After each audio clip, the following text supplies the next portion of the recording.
सूत्रों का अर्थ बताने के पहले मैं चाहूँगा सूत्र को समझें।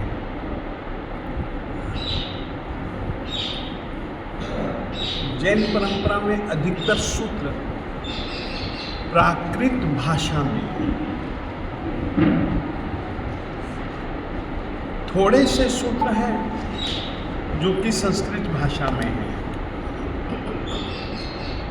फिर उससे थोड़े सूत्र गुजराती भाषा में हैं। यह सूत्रों का एक क्रम सामान्यतया देखा जाता है। सूत्रों को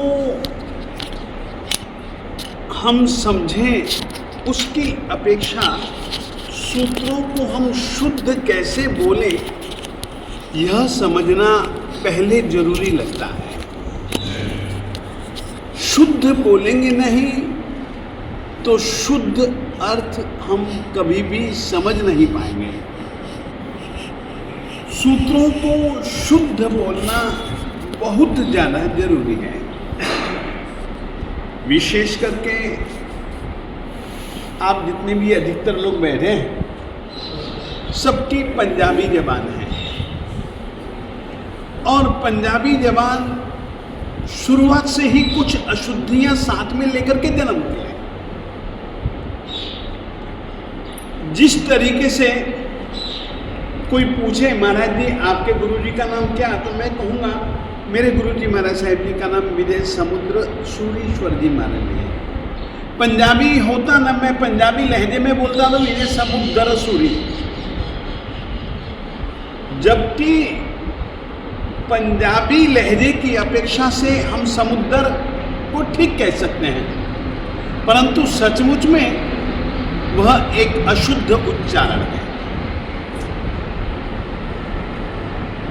सूत्र कभी भी ये नहीं देखता कि पंजाबी है कि गुजराती है कि कैसा है, नहीं, वो तो शुद्ध उच्चारण की और ही महत्व देता है।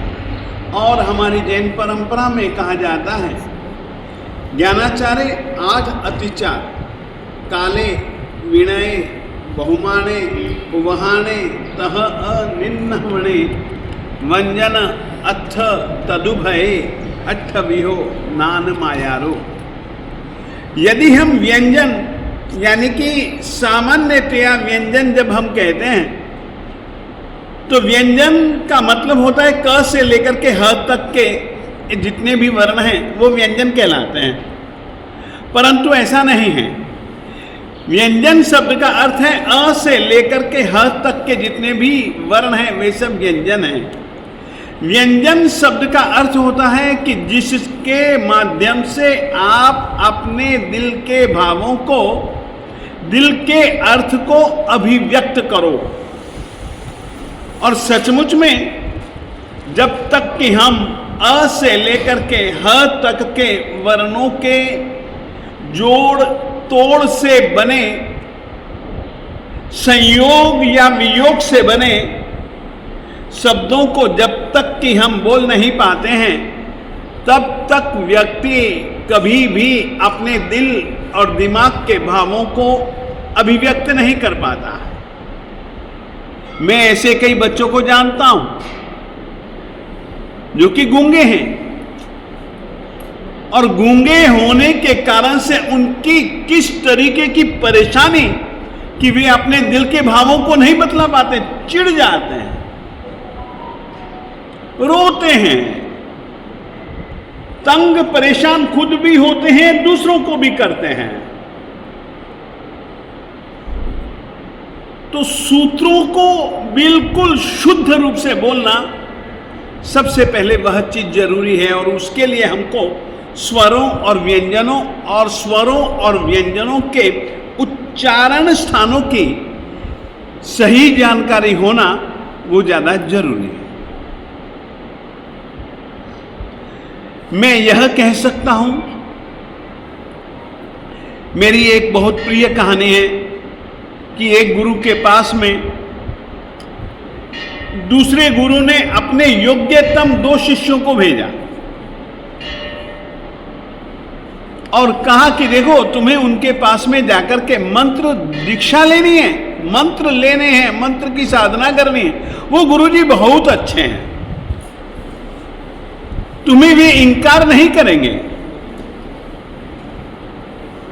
दो मुनि थे, गए, दोनों ने जाकर के उनसे प्रार्थना की और उन्होंने कहा कि कोई बात नहीं, तुम सीखना चाहते हो, समझना चाहते हो, मंत्र सिद्धि चाहते हो, मैं तुमको मंत्र सिद्धि के लिए एक एक मंत्र देता हूं। दोनों को एक एक मंत्र दिया और कहा कि तुम जाओ साधना करो, कोई चिंता फिक्र मत करो, कुछ भी हो तो मुझको कहना, और इतने दिन में तो तुमको काम हो जाएगा तुम्हारा। थोड़े से ही दिनों का प्रयोग था वो। वे आए, गुरुजी ने पूछा तुमको तो सिद्धि प्राप्त हो गई, बोलो बोलो तुमने क्या वरदान मांगा।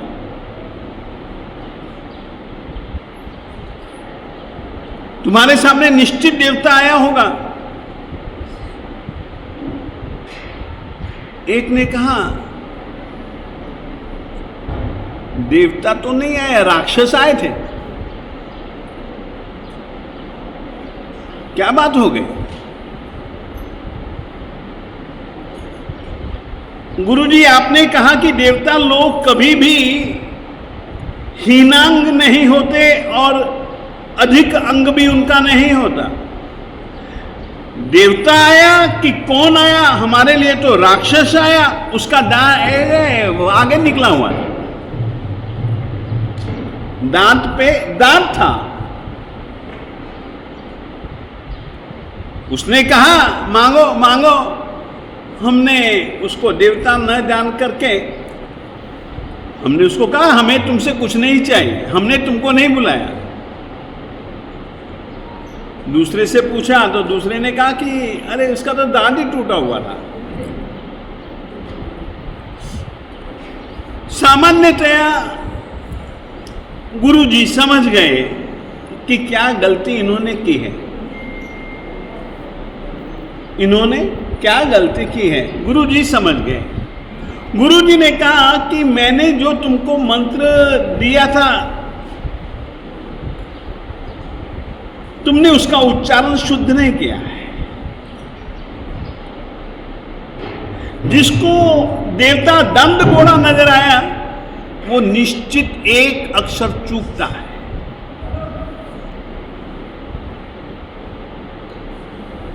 और सचमुच में गुरुजी ने कहा तो सुना मंत्र और उसमें से एक अक्षर वो छोड़ देता था।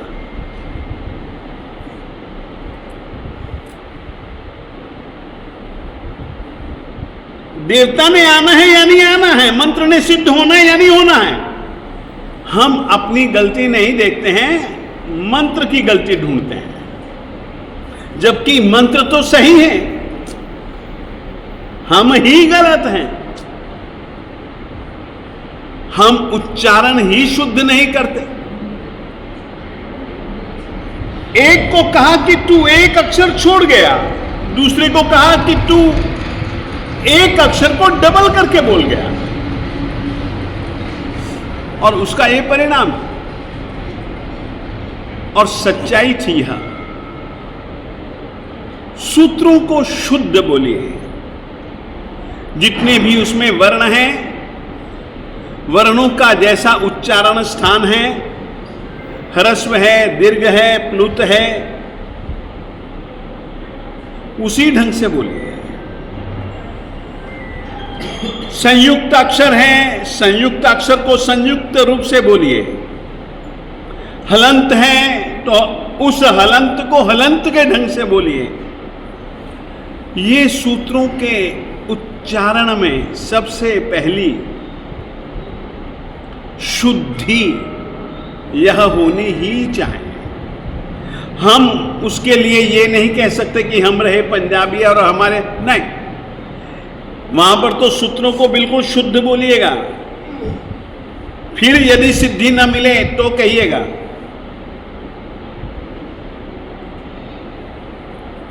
सूत्रों के उच्चारण के लिए एक दूसरी बात कहना चाहता हूं।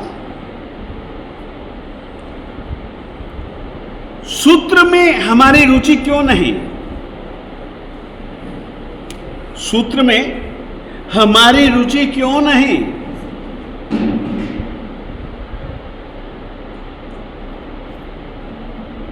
सूत्र में हमें रस क्यों नहीं आ रहा? एक कारण है,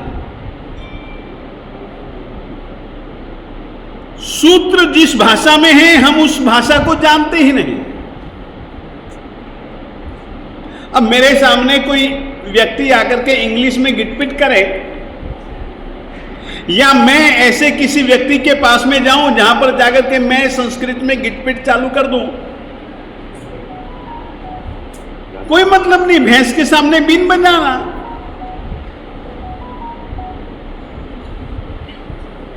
सूत्रों का अर्थ भी होना चाहिए। जब तक कि हम सूत्रों का अर्थ नहीं समझेंगे, तब तक के लिए हमको सूत्र में कभी भी रस नहीं आएगा। और मैं आप लोगों को कहना चाहता हूं, सूत्र का प्रत्येक अक्षर अपने आप में एक मंत्र होता है, और जिसमें निश्चित रूप से सिद्ध सूत्र हैं, जिसने कि अपने आप ही सिद्धि देनी ही देनी है। सूत्र को सही ढंग से सीखें, सूत्र के अर्थ का चिंतन बिल्कुल सही ढंग से करें। तीसरी बात, सूत्र हमेशा गुरु से लें।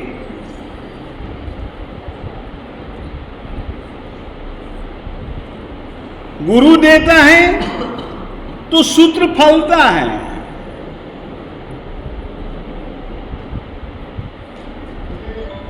सूत्रों के साथ में हमारे यहां पर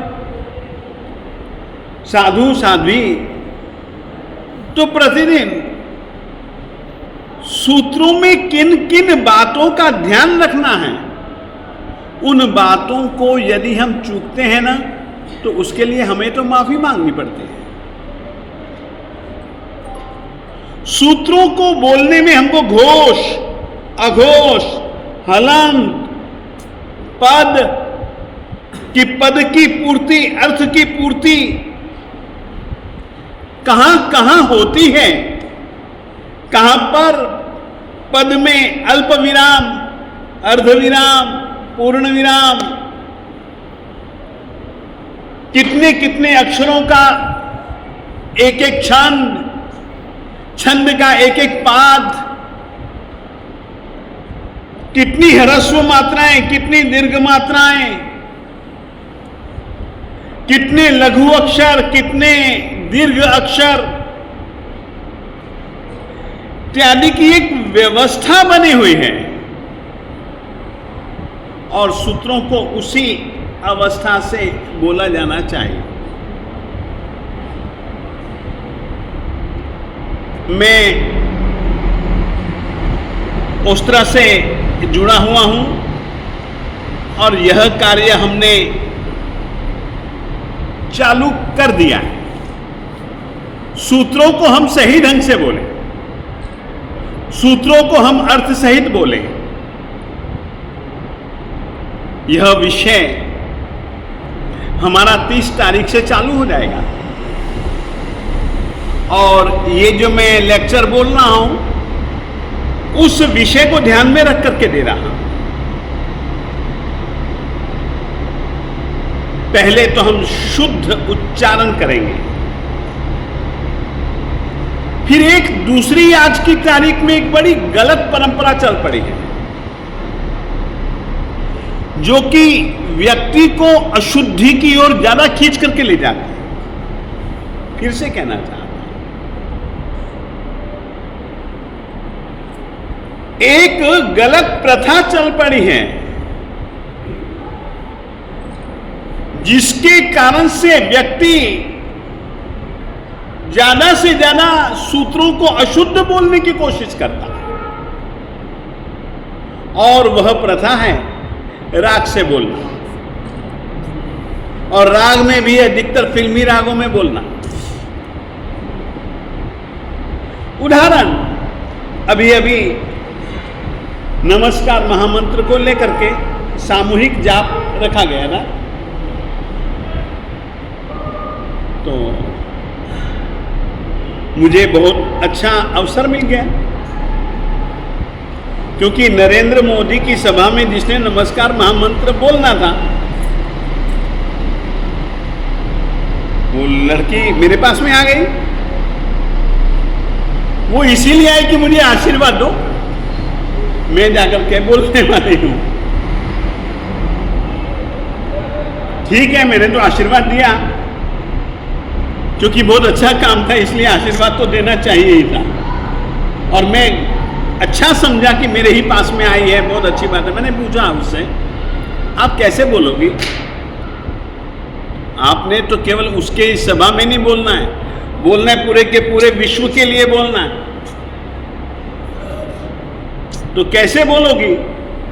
वो भी अच्छा था कि वो लड़की भी अच्छी समझदार थी, और उसके पिताजी मेरे पास में आने जाने वालों में से एक है।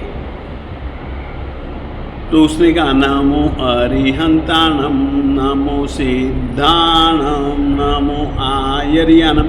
आपने यही राग में सारा सुना होगा। उसने पूरे का पूरा मुझको सुनाया, और उसने वहां पर इसी राग में गाया।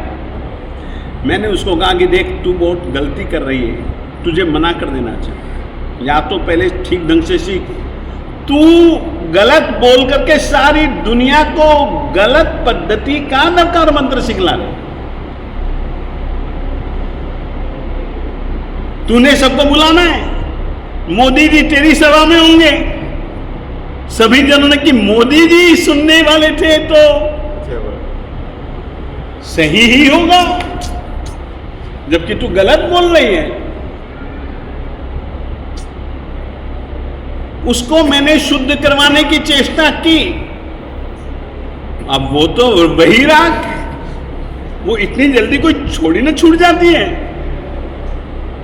तो इस तरीके से बहुत कुछ सूत्रों के साथ हम लोग गलत करते हैं, राग के चक्कर में पड़ करके।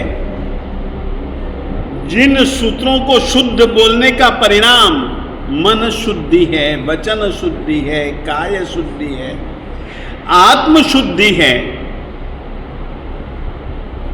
उससे हम चूक जाते हैं। तो मैं आप लोगों से यही कहना चाहूंगा कि आप सूत्र शुद्ध बोलें। आज मैं चाहूंगा, आप इस तीर्थ भूमि पर आए हो, इस तीर्थ भूमि का प्रमुख मंत्र है नमस्कार महामंत्र। कारण केवल इतना है, हमारे मालिक देवाधिदेव परमात्मा श्री पार्श्वनाथ स्वामी जी ने अपने सेवक को यही कहा था, नवकार मंत्र सुना इस जलते नाग को। तो ये तो हमारा मालिक है,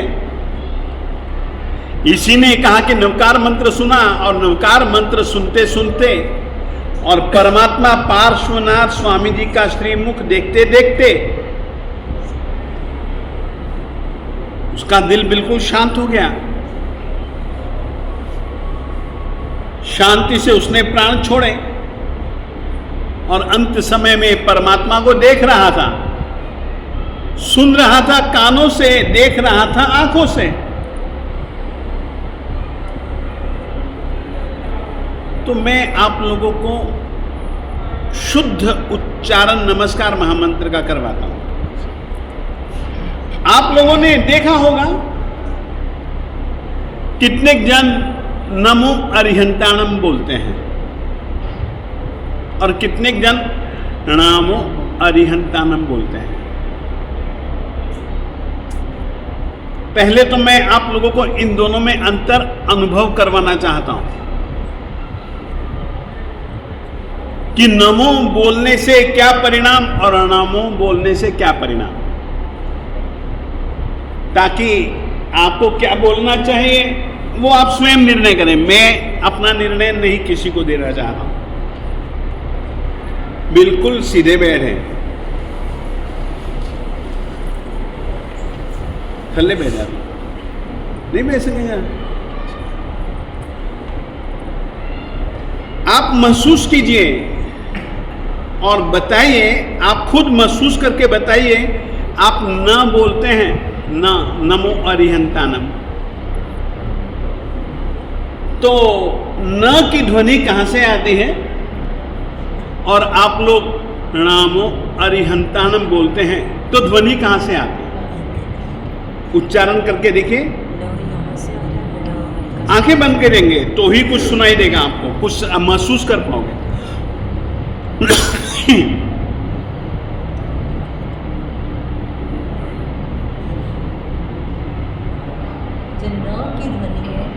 एक से आप बोलेंगे नहीं, अभी आप महसूस करेंगे। जब आप नमो बोलते हैं तब, और जब आप नामो बोलते हैं तब।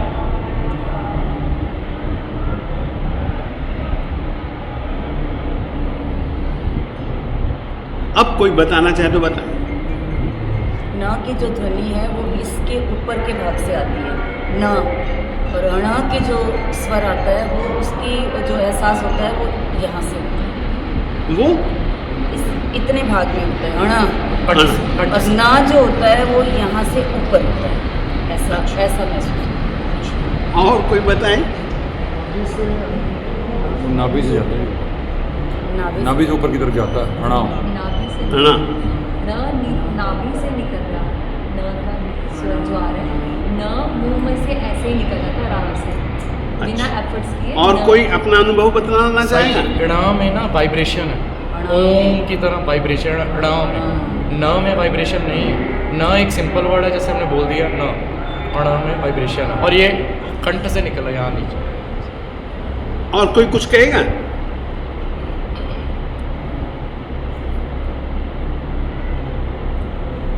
फिर से एक बार आप अपना अनुभव करें और मुझको बताएं। मैं 1-2 मिनट का टाइम देता हूं, अच्छे ढंग से गहराई से अनुभव कीजिए।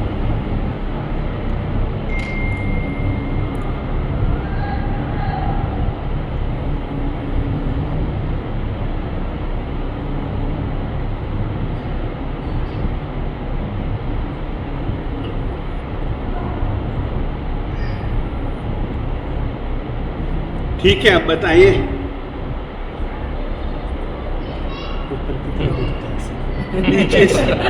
नीचे से ऊपर की ओर जाते हैं। देखिएगा, बिल्कुल सही अंतर।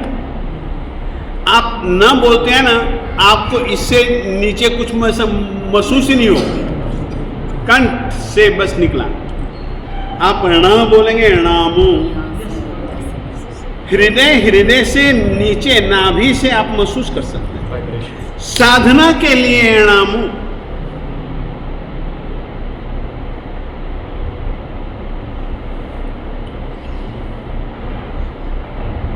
अंतर समझ आया कि नहीं आया?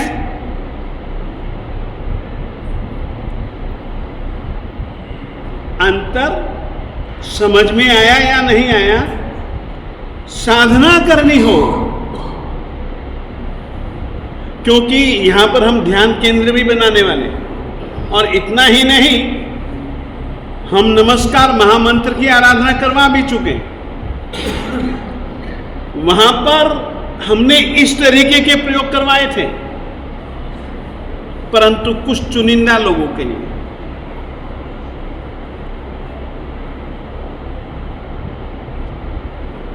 तो इस तरीके से हम लोग हर एक अक्षर को, अक्षर का आंतरिक परिणाम यदि हम चाहें तो हम इस रीति से पा सकते हैं। और हो सके कुर्सी पर बैठ करके करेंगे तो कुछ भी मजा नहीं आएगा। ये तो जमीन पर भी, ये देखिए ना, आसन पर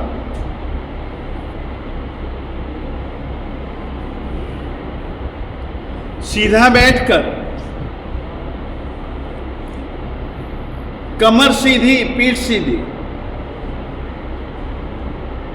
और छाती सीधी, सिर सीधा, श्वास गहरा लेकर के,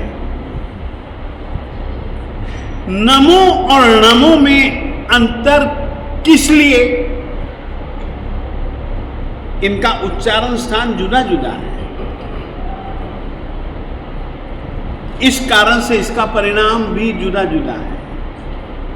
वर्ण दो हैं, हर एक वर्ण का अलग अलग देवी देवता है।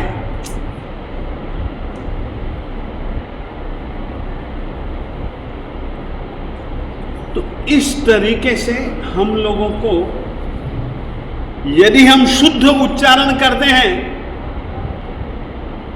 तो हम अंतर भी समझ सकते हैं और उसका उपयोग आप किस लिए चाहते हैं, किस तरीके से करना है, वो श्रीमान गुरु जी बतलाते हैं।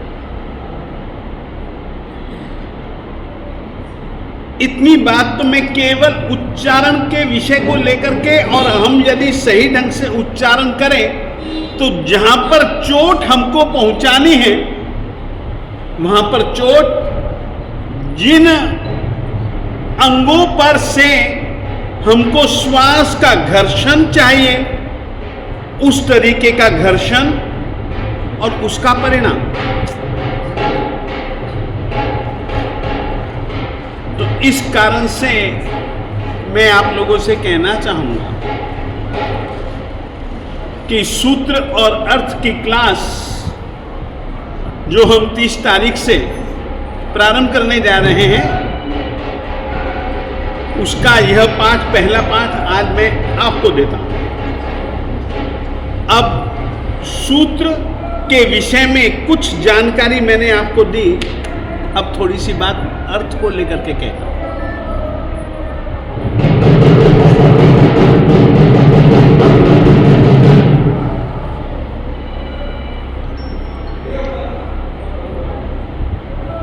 व्यंजन अथ तदुभये, तीनों चीजों का महत्व है, व्यंजन का, अर्थ का और व्यंजन और अर्थ का। तो व्यंजन, ये मैंने एक न और न के बीच में, जो कि एक सामान्य आप लोग कभी न पाते हैं कभी न पाते हैं, तो व्यंजन उसके उच्चारण का किस तरीके से अंतर स्पष्ट होता है वो मैंने आप लोगों को बताया।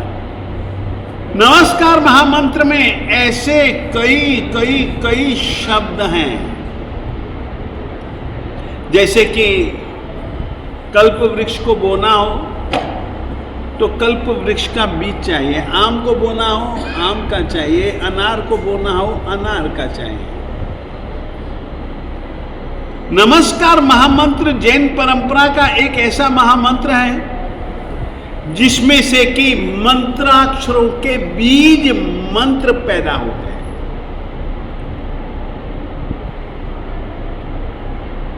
में जो पहला पद है,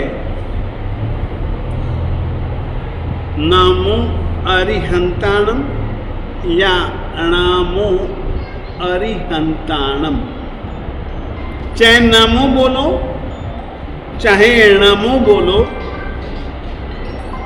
साधना की दृष्टि से परिणाम जुदा जुदा है।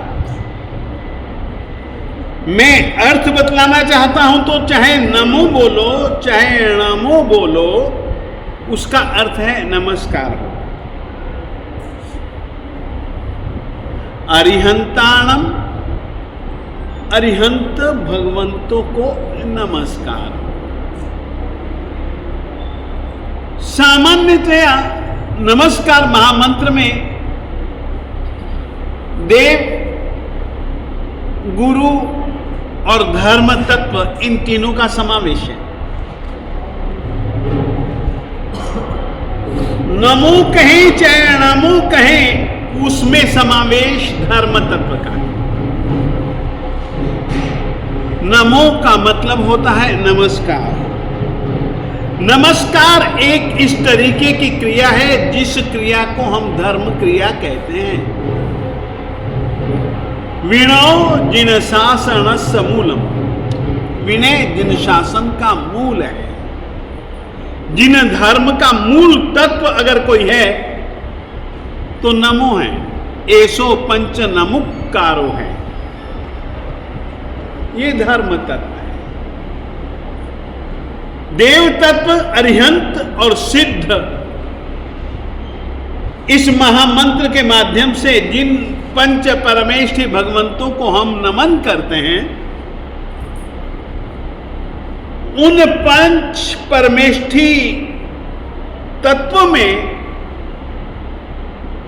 पहले दो पद जो हैं वह देव तत्व से संबंध रखते हैं। उसके बाद में जो तीन पद हैं, आचार्य पद, उपाध्याय पद और साधु पद, वह गुरुपद से संबंध रखते हैं।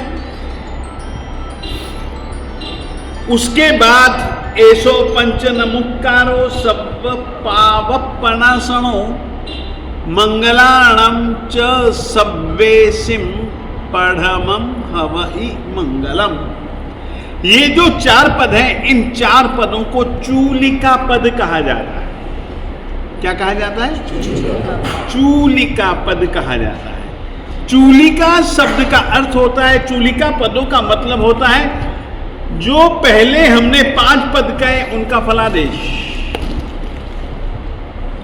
तो इस तरीके से सामान्य तौर पर प्रणामो या नमो, कुछ भी बोलो, नमस्कार करो ही करो। केवल इतना बोल देते हैं हम लोग पैरी पहना, नहीं, यहां पर तो पैरी पहना यानी कि पांवों को छूना ही है।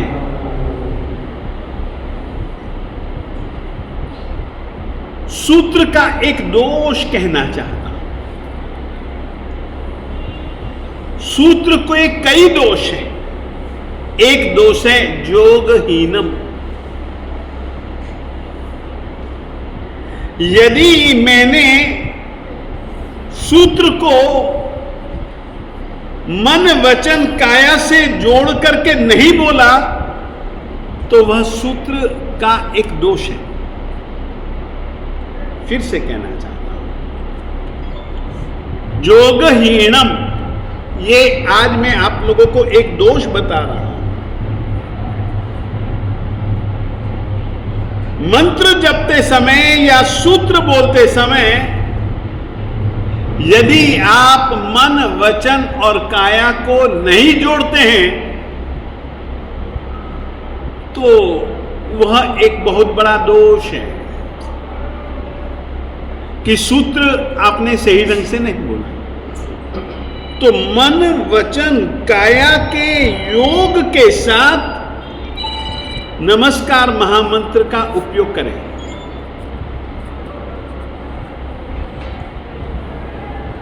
मैं आप लोगों को बुलवाता हूं, आप लोग बोलेंगे। अर्थ के रूप में तो केवल इतना ही कहना चाहूंगा, अरिहंत भगवंतों को नमस्कार हो, यह पहले पद का अर्थ है। दूसरे पद का अर्थ है सिद्ध भगवंतों को नमस्कार हो। तीसरे पद का अर्थ है आचार्य भगवंतों को नमस्कार हो। चौथे पद का मतलब है उपाध्याय भगवंतों को नमस्कार हो। पांचवें पद का मतलब है लोक में विद्यमान सभी के सभी साधु भगवंतों को नमस्कार हो। छठे पद का मतलब है एसो पंच नमुक्कारो, इन पांचों को किया हुआ यह नमस्कार सब पावपनासणों, सभी प्रकार के पाप का प्रणाश, जड़ मूल से सत्यानाश खत्म कर देता है। मंगलाणम च सव्वेसिम, च यानी कि और दुनिया में लोक में जितने भी मंगल हैं, पढ़मम हवहि मंगलम, उनमें पहला मंगल यदि कोई है, सर्वश्रेष्ठ मंगल अगर कोई है तो वह नमस्कार महामंत्र। ये इसका सामान्यतः अर्थ है। अरिहंत सिद्ध आचार्य उपाध्याय साधु